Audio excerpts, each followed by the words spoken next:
all the time. If you don't understand my record, you don't understand me, so this is not for you. If your timeline has been nothing but Jonasi Gomora discourse for the past week, I need you to sit down because we're about to turn this Netflix obsession into your next reading list. So today, we're talking about The Polygamist, why it's the most discussed show right now in Africa and in the US, and 3 books that hit the same nerve of infidelity, secrets, and women who decide that they are done shrinking themselves to keep a marriage alive because like what? So if you're new here, welcome to the Bookish Hottie YouTube channel, where we are making reading hot because reading is hot. Let's get into it.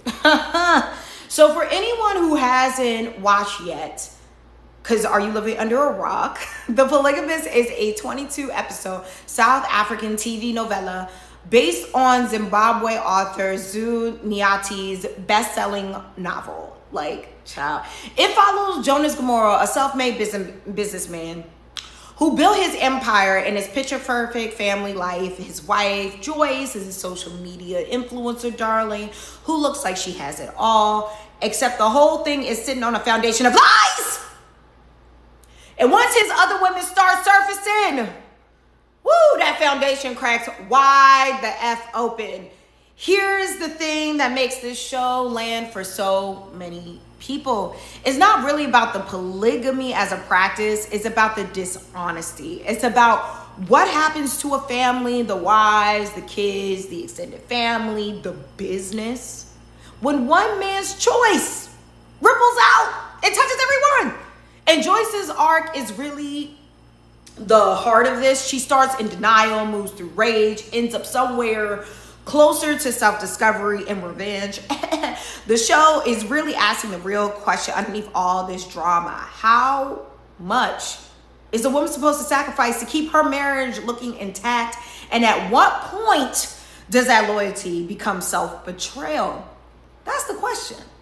That's the whole genre of this book. So if you're sitting and have been sitting in your group chat debating whether if Joyce's choices here are 3 books that already had this conversation for me just on the page. So let's get into it. Let's get into her.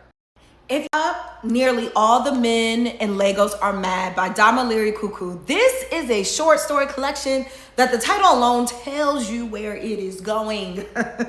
Each story follows a different woman navigating Lagos men who lie, cheat, manipulate, and disappear.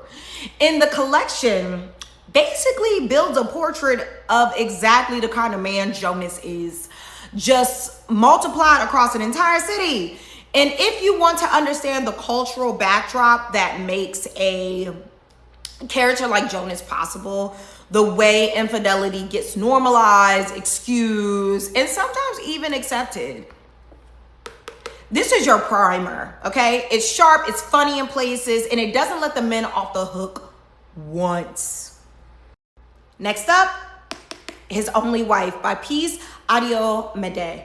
This is almost eerie how close it mirrors the show. Effie is married off to Eli in a family arranged union, except Eli already has a long-term woman he actually loves, and Effie spends the whole book trying to figure out where she actually stands. Wife in title, stranger in practice. Sound familiar?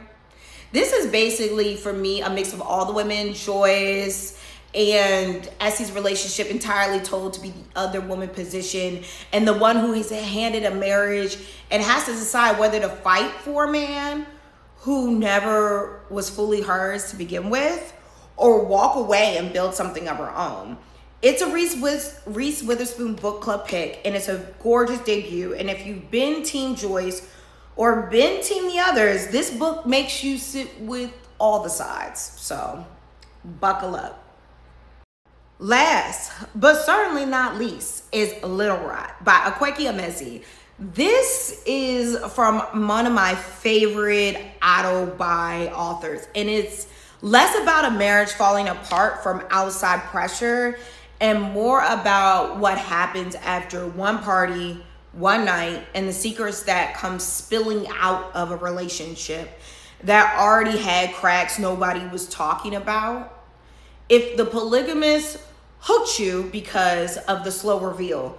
The sense that everyone in this family knew something that they weren't saying. Then Little Rock gives you that same dread, but in book form. It's tense, it's about power, it's about desire, and what people do to protect an image, and it absolutely will wreck your evening plans because you won't want to put it down. You really won't. So for me, what ties all three of these together with the show isn't just infidelity as a plot device. It's about every single one of these stories is interested in the woman left behind holding the truth, right? What she does with it, who she becomes once the performance of the perfect marriage stops being possible, right? Joyce's arc, Effie's arc, the woman in Kuku's stories, the unraveling in Little Rock. They're all asking to me the same question from different angles. What's left of you after the image breaks? So, if you watch The Polygamist, tell me in the comments, right? Team Joyce, Team Essie, Team Matipa, or are you here for the chaos? Because I'm here for that too. And if you picked up any of three of these stories, come back and let me know which one hit the hardest. Like, subscribe, and I will see you next time for this 30-day challenge. Peace, y'all. Take a sip. Look at my jeans, I'm too thick. I ain't got no room for extra baggage.